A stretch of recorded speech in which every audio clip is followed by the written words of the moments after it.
Come one, come all! Between the new remakes of Diamond and Pearl and Legends of Arceus, there's never been a better time for Pokemon material! Hello, hello. Well, a visit to my #1 customer. Came here to buy some material. Well, of course, but do you have anything short? I haven't had much time to work on big projects lately. Of course! Here's a video by Hybrid Hero about the top 10 Pokemon you shouldn't use in Brilliant Diamond and Shining Pearl. It's only $60. 35. 50. 47. Sold! Hey! That's my material. I pre-ordered that video online. Wait, you have an online system now? Well, I have to keep up with the times, of course, and unfortunately, I only have one copy of this video on hand.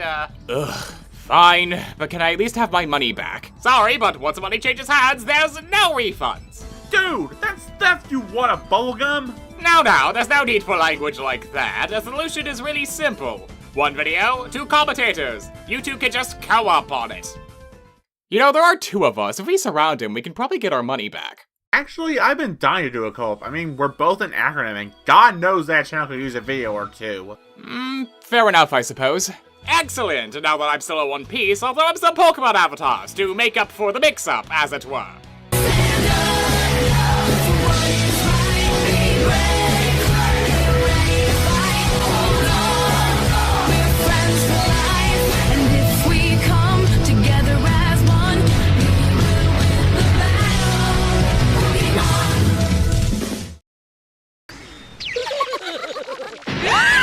Number 10, Manafee.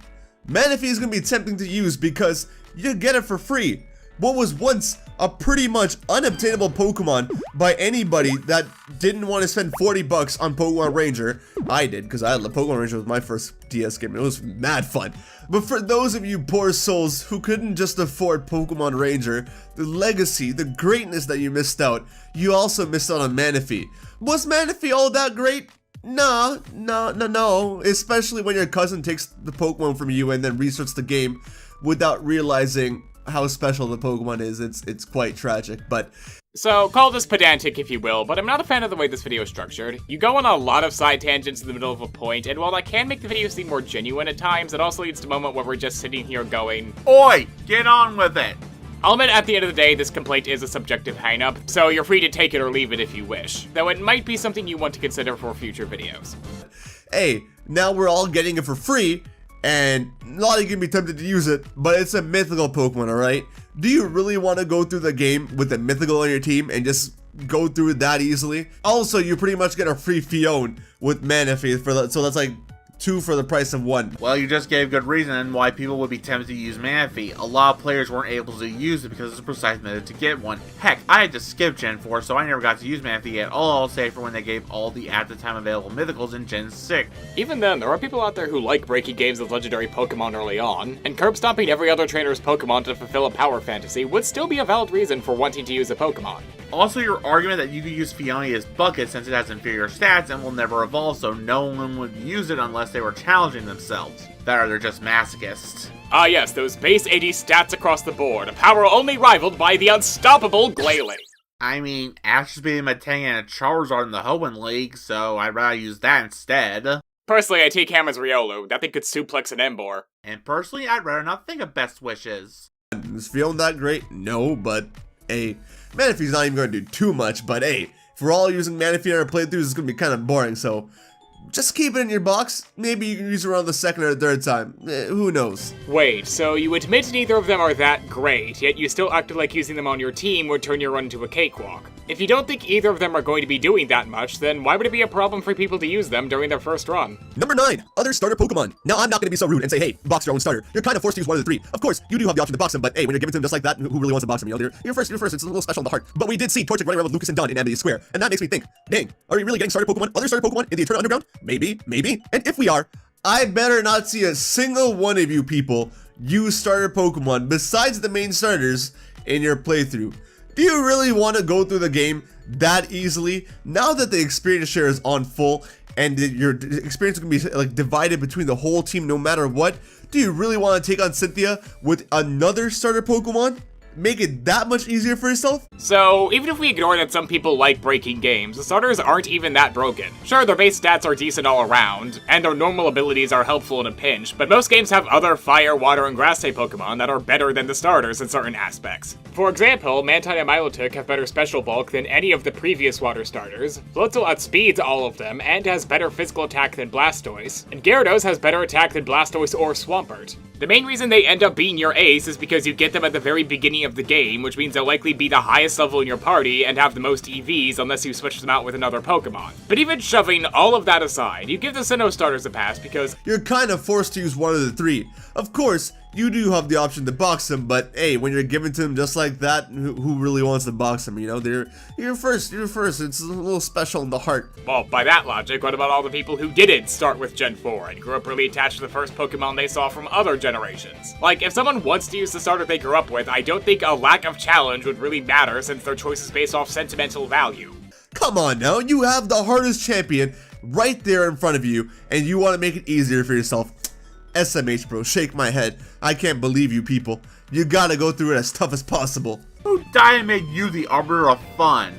Also, even with the second starter, Cynthia's team has a wide variety of type coverage and has a very high level gap between her and the previous Elite Four members. Sure, a second starter could make things a bit easier, but unless you specifically prepare for Cynthia, it's not going to be a cakewalk. Number 8, Rose Raid.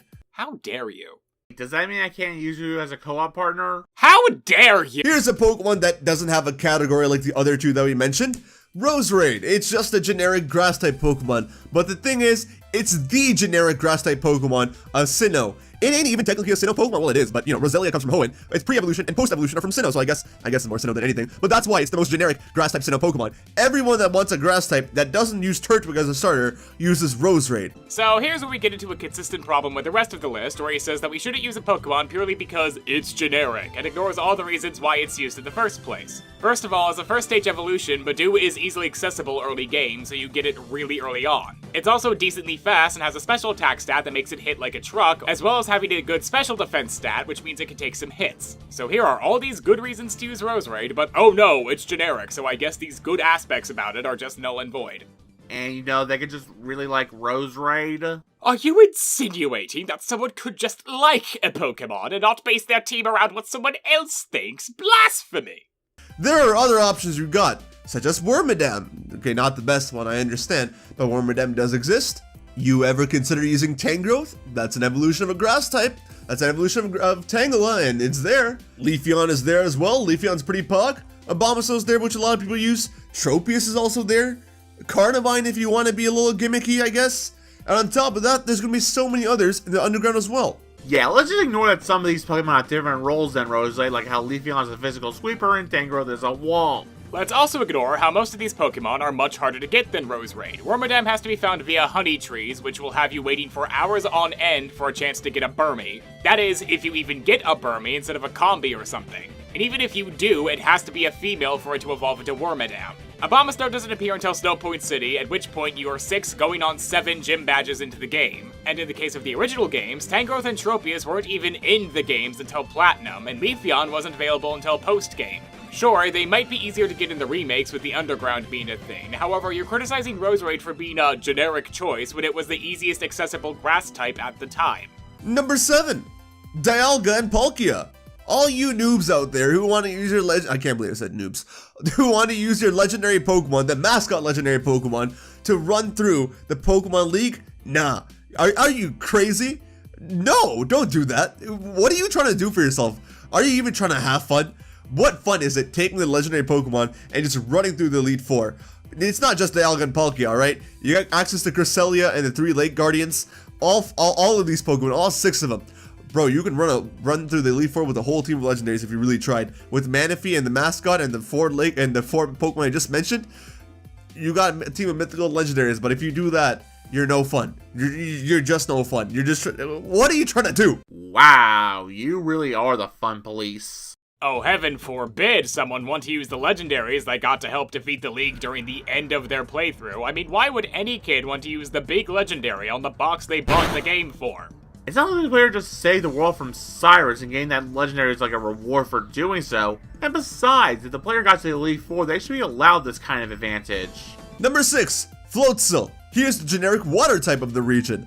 Now, Floatzel is a pretty cool Pokemon, not gonna lie. Roserade was too, of course, but Floatzel is it's much more used than Roserade, I would say. And this makes even less sense because Sinnoh actually has good water type Pokemon at its disposal. Peep, you got Gastrodon, Gyarados, Wishcash, Quagsire, Azumarill, Lumineon, which is pretty dope. I don't know how it is in battle, but it's pretty dope. Milotic, Vaporeon, oh my god, you got options. You got options, and this is excluding the Pokemon that we'll probably be able to get in the underground. Water type is the most abundant type ever. Always. How are you going to always use the same Pokemon? Because it's really fast. I mean, the only other choice for a water type physical sweeper is Gyarados, who only has 81 speed compared to Floatzel's 115. Oh, and its pre-evolved form Weasel is easier to use than Magikarp, who needs help to level up. In fairness, Lumineon is another water type with base 100 speed, but its attack is a lot worse. So if you want a water type that hits hard and outspeeds, Floatzel's the best option you got, and if you want to be sure to hit first. Number 5, Lucario. Now I know, Ash has Lucario in the anime, you're tempted to use one yourself. But let me tell you, Ash has a Pikachu, Gengar, Dracovish, Sirfetch'd, and Dragonite. You're not copying that whole team into your game, alright? There's no way you can be Ash Ketchum, it's not possible. Or they could just use it because Ash looks cool in order to design a complete Journeys team. Even then, Ash has been to Sinnoh and used Pokemon from that region as well, so a player could totally mix and match for an Ash Sinnoh team.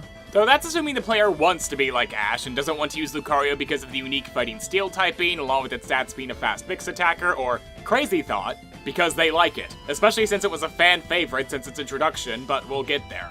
Riley gives you the egg for a Riolu. You want to use Lucario because it gives it to you? It's too easy. We've done it before. We've all done it. Why do you want to do it again? Why? Assuming everyone used Lucario in all their Sinnoh playthroughs, I for one tried using Lucario in Diamond and it didn't work out, and I've only used Lucario mostly for Unova and Kalos playthroughs. Or, to use my own personal example, when I got the egg from Riley, I already had a full team of Pokemon since, you know, you get the egg before fighting the 6th gym, and I didn't really feel like going out of my way to level grind or level 1 Pokemon to level 20 and 30. And given my partner's statement, I'm sure I'm not the only one who felt that way given how late that Riolu came into the game. Knock one up for Black and White 2 and X and Y full and you get it all around the first gym, or you can take the one Karina offers you. Unlike this guy, I'm not going to tell players what to do. But even if absolutely everyone did this, why is it a bad thing they'd want to go through it again in the remakes? Especially since Diamond and Pearl came out almost 15 years ago. So anyone who hasn't replayed those games for a while could want to raise the Riolu again in order to feel nostalgic. It's that kind of imitation they invented lawsuits for! Number 3, number 2, number 1, Garchomp, Luxray, Staraptor. I ain't seeing anybody, you hear me? I ain't seeing anybody use more than one of these Pokemon on a single one of their teams, alright? Not gonna, I better not see it. No. I understand, you might have to use one of them, perfectly reasonable. I get it.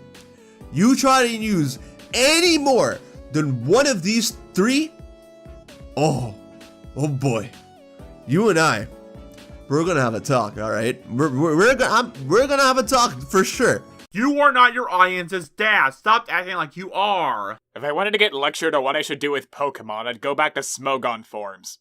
When you have so many Pokemon accessible to you, you want to use the same generic 3 Pokemon that every goddamn person has used on their team till this point. So, ignoring how we have no indication of how this poll was conducted, I don't think 59, 49, and 34% are everyone. In Garchomp's case, less than half, actually. Also, no duh, Staraptor and Luxray are some of the most commonly used Pokemon because they're both early game Pokemon. They're some of the first Pokemon you find, and they also have access to HMs, namely Fly and Strength. They also both pack Intimidate, so using both of them on the team is a pretty good strategy since you can switch in and out between them to cripple the enemy's attack stat. And both of them have over 120 base physical attack, so they're heavy hitters as well. Literally, Sinnoh was just your starter, Garchomp, Luxray, Staraptor, and then either Floatzel, Rapidash, or Roserade. The 2 that you didn't have the typing of, the 2 that your starter wasn't the typing of. That's it. This is the most common team in all of Diamond and Pearl. And you want to replicate it when there's more options this time? Boy, I'm gonna have a word with you. You better not catch me in those streets seeing you with a team with more than one of these 3 Pokemon. I don't even know what I'm gonna do. but I'ma do something. Behold the all-seeing hybrid hero. He will look at your brilliant diamond and shine pearl teams and he will judge you for your sins. Honestly, this tone here is the main reason I don't like this list overall. If this list was called Top 10 Overused Pokemon in Diamond and Pearl and was just talking about how annoying it was to see them in people's playthroughs all the time, then I'd be mostly fine with this video. But instead, it's a Top 10 Pokemon You Shouldn't Use list. And not for them being difficult to use or anything, but just because you're personally sick of seeing these generic choices. In which case, why even bother to use the starter at all? Sure, you said they're fine because, oh, they're the first Pokemon you get, but that goes against literally every other time you just ignored every positive aspect these Pokemon have and just went, don't use them because generic. Which is the last thing people should focus on when making a team. Hybrid, you want to know my team for Brilliant Diamond? My team will have Infernape because it's my favorite of the Sinistars thanks to the anime. Oh, and post note, I was originally going to pick Luxray, but I ended up going with Electivire since it's a Brilliant Diamond exclusive. Roserade for its type coverage. Manatee because I never used one before. Garchomp, who I only started liking using after my first playthrough of Platinum. And Gardevoir since it's a really good special attacker to balance out the offense of my team. Yes, I'm using several entries on your list because I like most of these Pokemon, which would be a good reason for people to use them a lot. They like the Pokemon. So for you to go around telling people they shouldn't be using Pokemon they like for reasons like being generic or they'll make the game too easy, it comes off as gatekeeping. People have every right to use these overused pigs just as much as you have every right to not use them. If anything, you're limiting what your viewership can use since they may feel pressure to not go with really good Pokemon just because you're preaching you won't want to see them use these mons. Simply put, this comes off as arrogant. As if you thinking being a big name PokeTuber gives you a right to say things like this. Makes me glad I'm not touched up to you because I don't want to feel like I'm wrong for using common big Pokemon simply because I like them. My advice is this. Don't go around telling people what they can or can't do just because you want to go against the grain. Try to understand different perspectives for players and don't assume they'll use a Pokemon just because it'll break the game or they want to reuse a team they already used. Everyone's different. Let them play the game however they want. Well, with all that out of the way, glad to see this all worked out. You got your content and I got the profits. Yeah, both are profits. Wait, what? Think about it. I paid him up front and you paid him online, so he essentially got double for the same video. Why, you jiggling con man! Well, I did throw in those Pokemon avatars for free. And how much do those usually cost? Well, they cost, Hey! Get back here, you little squiggler!